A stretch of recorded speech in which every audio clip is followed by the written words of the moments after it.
주신 사랑은 증량다 못하며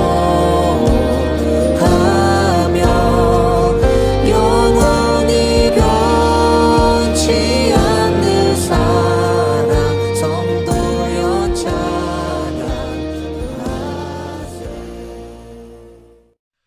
여러분들은 사형제도에 대해서 어떻게 생각하십니까? 사형제도가 있어야 될까요? 없어야 될까요? 오늘 읽은 말씀 보면 하나님께서는 사형제도를 찬성하는 것처럼 보입니다. 왜냐하면 읽었던 말씀들을 쭉 보면 반드시 죽여야 되는 사람들이 꽤 많이 나오기 때문입니다. 예를 들어서 사람을 고의로 죽인 자는 죽여야 된답니다. 자기 부모님을 치는 자도 죽여야 되고, 또 자기의 부모를 저주하는 자도 죽여야 되고, 사람을 납치한 자도 죽여야 된다라고 이야기합니다. 이렇게 하나님께서는 반드시 죽일 자들을 언급하면서 사형제도가 필요하다라고 말하는 것 같습니다. 근데 이렇게 말하면 어떤 분이 또 그래요. 그래도 신약은 좀 바뀌지 않겠냐고. 구약의 하나님은 그렇게 말씀하시긴 하는데 신약의 예수님은 사랑의 예수님이니까 좀 다른 말을 하는 것 같다고. 그러면서 요한복음 8장을 언급하죠. 요한복음 8장에 어떤 장면이 나오냐면 어떤 가늠한 여인이 사형 판결을 받죠. 돌로 쳐 죽이는 사형 판결을 받았는데 예수님에 의해서 구출당합니다. 사형 판결을 당하지 않게 되죠. 그러다 보니까 예수님께서는 사형 판결을 원하지 않는 것 아니냐라고 이야기를 하는데, 근데 사실 이 요한복음 8장에 나오는 장면은 사형제도랑 관련이 있는 장면이 아니라 예수님께서 사람들의 모략을 피하는 장면이죠. 억울한 사람을 풀어주기도 했지만 사람들의 계략에 피해 가신 장면이 요한복음 8장입니다. 그리고 예수님도 사실은요, 구약의 입장과 같습니다. 예수님도 죽여야 하는 자들은 반드시 죽여야 한다라고 율법을 이렇게 인용했습니다. 마태복음 15장 4절인데요. 하나님이 이르셨을 때 내 부모를 공경하라 하시고 또 아버지나 어머니를 비방하는 자는 반드시 죽임을 당하리라 하셨거늘. 아멘. 예수님께서도요, 이런 말씀을 하셨습니다. 어머니나 아버지를 비방하는 자들은 반드시 죽여야 된다. 그런 말이 율법에 있다라고 언급하셨습니다. 그래서 어떤 이들은 하나님과 예수님에 의해서 정말 죽어야 하는 사람들이 있는 것처럼 보입니다. 그리고 심지어 예수님께서는요, 죽음가 그 정도가 아니라요, 영원히 사함받지 못할 사람도 있다라고 이야기합니다. 절대로 용서해주면 안 되는 사람이 있답니다. 마태복음 12장 31절 32절 말씀이죠. 그러므로 내가 너희에게 이르노니 사람에 대한 모든 죄와 모독은 사하심을 얻되 성령을 모독하는 것은 사하심을 얻지 못하겠고, 또 누구든지 말로 인자를 거역하면 사하심을 얻되 누구든지 말로 성령을 거역하면 이 세상과 오는 세상에서도 사하심을 얻지 못하리라. 아멘. 성령을 모독하는 죄는 절대로 사함받을 수 없답니다. 누구든지 말로 성령을 거역하면 이 세상과 오는 세상에서도 절대로 사함받지 못한답니다. 예수님께서는 모든 것을 용서해 주시고 받아주시는 줄 알았는데 굉장히 충격적인 말씀이죠. 도대체 성령을 모독하는 죄가 뭐길래, 또 말로 성령을 거역하는 죄가 뭐길래 예수님께서 이렇게 단호하게 심한 말씀을 하셨던 것일까요? 성령을 모독하는 죄와 말로 성령을 거역하는 죄를 우리가 한마디로 말하면 어떻게 말할 수 있냐면요, 예수 그리스도를 대적하는 죄라고 말할 수 있습니다. 제가 조금 전에 읽어드렸던 말씀도 사실은 어떤 이들이 예수님을 대적하고 예수님의 사역을 평가절하하는 과정 중에 나오는 말씀입니다. 그래서 우리는 절대로 예수님을 대적하면 안 되죠. 예수 그리스도의 일들을 평가절하하면 안 됩니다. 하나님의 교회를, 예수 그리스도의 몸된 교회를 대적해서는 안 된다는 겁니다. 왜냐하면 예수 그리스도의 몸된 교회를 대적한다라고 하는 것은 성령을 거역하는 것이고 그런 자들은 절대로 용서받지 못한다라고 말씀하고 있기 때문입니다. 아무리 예수님께서 사랑과 은혜의 하나님이지만 교회를 무너뜨리려고 하는 자들은 용서받을 수 없다는 것이죠. 근데 오늘 본문을 보면 그런 영혼을 심판하는 것 외에 육신의 심판에 대한 이야기가 있다는 겁니다. 육신, 곧 사형제도를 반드시 해야 된다라고 하는 죄들 있다는 것이죠. 어떤 거라고요? 고의로 사람을 죽이는 죄. 부모님을 때리고 부모님을 모욕한 죄, 사람을 납치한 죄. 이런 죄들은 그래도 다행히 영혼까지는 아니지만 육신에 대해서는 반드시 심판해야 된다라고 이야기합니다. 궁금하죠? 왜 하나님께서는 이런 죄들을 특히 딱 집어서 그렇게 언급하셨던 것일까? 첫 번째로 고의로 사람을 죽인 죄는 어떤 거냐면요. 나쁜 의도를 가지고 그 의도를 실행한 죄를 말하는 겁니다. 사람이 좋다, 나쁘다의 기준이 여러분은 어떠한 것으로 갖고 계십니까? 저 사람은 좋은 사람이다, 저 사람은 나쁜 사람이다. 이걸 어떻게 판별하십니까? 나에게 잘하면 좋은 사람, 나에게 못하면 나쁜 사람 이렇게 되는 겁니까? 아니요. 그런 식으로 기준을 세워서는 안 됩니다. 사람의 좋다, 나쁘다는 어떤 것이 기준이 되어야 되냐면요. 그 사람의 의도가 좋은가, 나쁜가가 바로 바른 기준입니다. 그 사람이 의도가 나쁘면 그 사람은 나쁜 사람입니다. 실제로 오늘 본문에도 보면 하나님께서 사람들을 그렇게 구분하세요. 하나님께서 말씀하시길 살인자들이라고 다 죽이면 안 된답니다. 어떤 살인자들만 죽여야 되냐면 고의로 사람들을 죽인 사람들만 죽여야 한다라고 이야기합니다. 하지만 실수로 사람을 죽일 수 있죠. 그래서 하나님께서는요, 그렇게 실수로 사람들을 죽인 사람들은 어느 한 곳을 정할 테니 그곳으로 도망가게 해서 생명을 보존하게 해줘야 된다라고 이야기하죠. 하나님께서는 이렇게 그 사람의 의도에 따라서 죽여야 되는 사람과 피해도 되는 사람을 정하셨습니다. 그래서 사실 무엇을 했느냐보다 그 사람이 어떤 의도를 가지고 행했느냐가 중요합니다.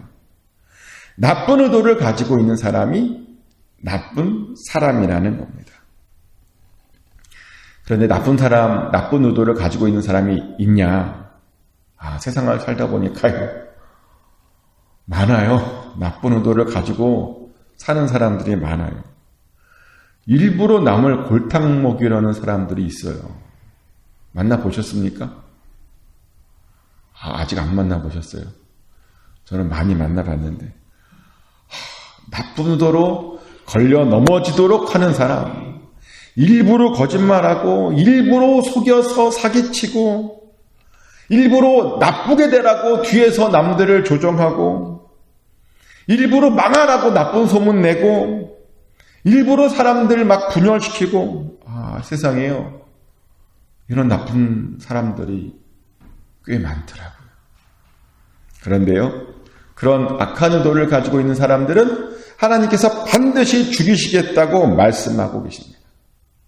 우리 하나님은 공의의 하나님이시기 때문에, 그리고 동시에 살아계신 하나님이시기 때문에 나쁜 의도를 가지고 다른 사람들을 걸려 넘어지게 하는 사람들은 반드시 죽이시겠다라고 말씀하고 계십니다. 맞습니다. 우리 하나님은요, 나쁜 의도를 가지고 있는 사람들은 반드시 심판하십니다. 또한 두 번째로 하나님께서는 부모를 때리고 부모를 모욕하고 저주하는 자들도 반드시 죽이시겠답니다. 왜요? 그들은 은혜를 모르는 자들이기 때문입니다. 아니, 어떻게 자기를 낳아준 그 부모를 저주하고 모욕할 수 있을까요? 근데 일반적으로요, 그렇게 부모의 은혜를 모르는 사람들은 하나님의 은혜도 잘 모릅니다. 그리고 주변 사람들에게 어떤 은혜를 받았는지 잘 모르며 삽니다. 남의 도움, 남에게 받은 은혜를 전혀 알지 못한다는 겁니다. 보면 자기가 똑똑해서 성공했대요. 자기가 열심히 해서 뭔가 이 정도 이뤘대요. 그런데 우리가 살아봤잖아요. 내가 잘났다고 살 수 있는 곳이 이 세상입니까? 나 혼자 잘나면 우리가 성공할 수 있는 겁니까? 정말 이 세상이? 아니요. 우리가 성공하기까지 사실 수많은 사람들의 도움이 필요합니다. 다른 사람들이 우리를 도와주지 않으면 사실 잘 살기가 쉽지 않습니다. 근데 어떤 사람들은 몰라요. 자기가 어떤 은혜를 받았고 어떤 도움을 받았는지 모르더라고요. 끝까지 모르더라고요. 제가 아는 어떤 분도 그런데요. 나름 성공한 사업가이셨는데 그분은 자기가 똑똑하고 자기가 지혜로워서 사업에 성공한 줄 알더라고요. 근데 아닙니다. 그렇게 성공하기까지 가족들의 어마어마한 희생이 있었고요. 특별히 아내분의 희생이 있었습니다. 그리고 주변에 도와주는 사람들이 많았습니다.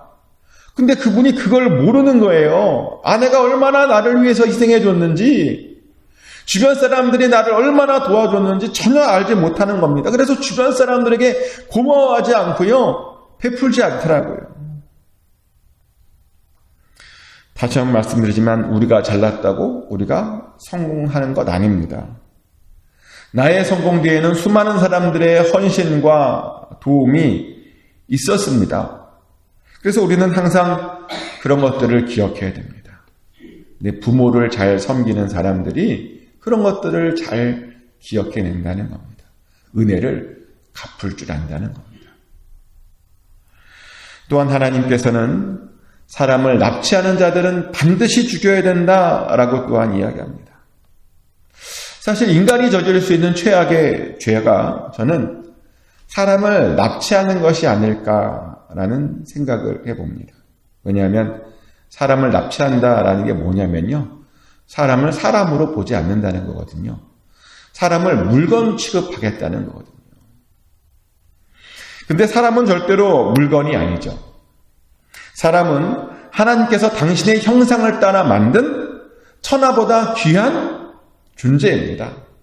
하나님께서 창조하시고 너무나 흐뭇하게 바라보셨던, 굉장히 기뻐하셨던 그런 존재들입니다. 그런데 그런 존재를 나 살겠다고 물건 취급한다니.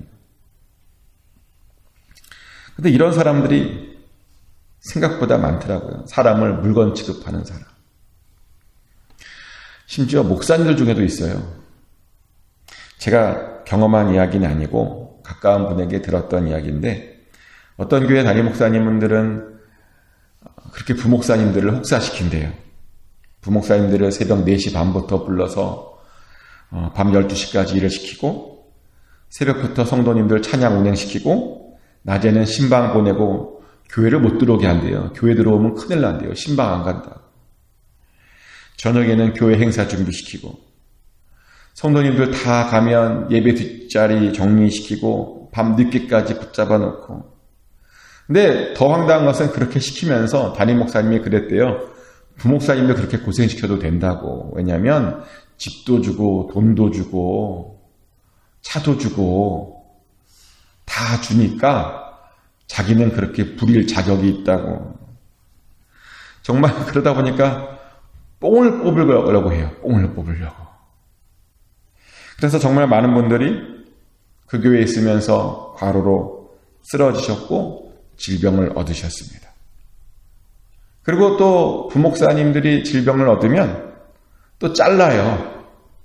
돌봐주는 게 아니라. 그리고 또 다른 부목사로 바로 대체를 해요.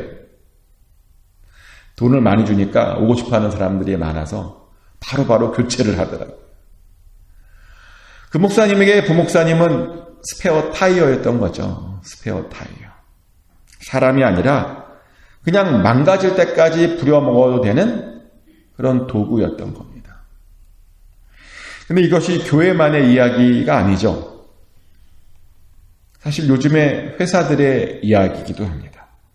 정말 어떤 회사는, 미국에는 모르겠어요, 제가. 미국에도 그런지 모르겠지만 한국에서는 사람을 병에 걸릴 때까지 부려먹더라고요.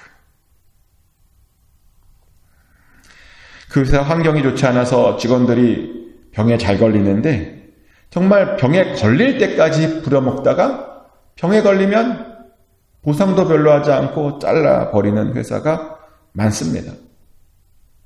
사람을 물건 취급하는 사람들, 그런 회사들이 많더라는 겁니다. 근데 사람은 물건이 아닙니다. 절대로 우리가 어떤 일이 있어도 사람을 물건 취급해서는 안 됩니다. 사실 사람 그 자체가 목적입니다. 하나님이 우리 인간이 목적이셨습니다. 우리의 구원이 목적이고요. 우리가 잘 사는 것이 목적입니다. 우리가 하나님의 자녀 되는 것이 목적입니다. 하나님 안에 있는 것이 목적입니다. 우리가 그렇게 하나님의 목적 그 자체입니다. 그러다 보니 하나님께서 사람을 물건 취급하는 사람들을 반드시 죽여야 된다라고 말씀하셨던 겁니다. 사람을 물건 취급하는 사람들은 사람도 아니니까 죽여야 된다는 것이죠. 이 말씀에 우리 자신을 다시 돌아보게 됩니다. 혹시 나도 다른 사람들을 물건 취급하지 않았나?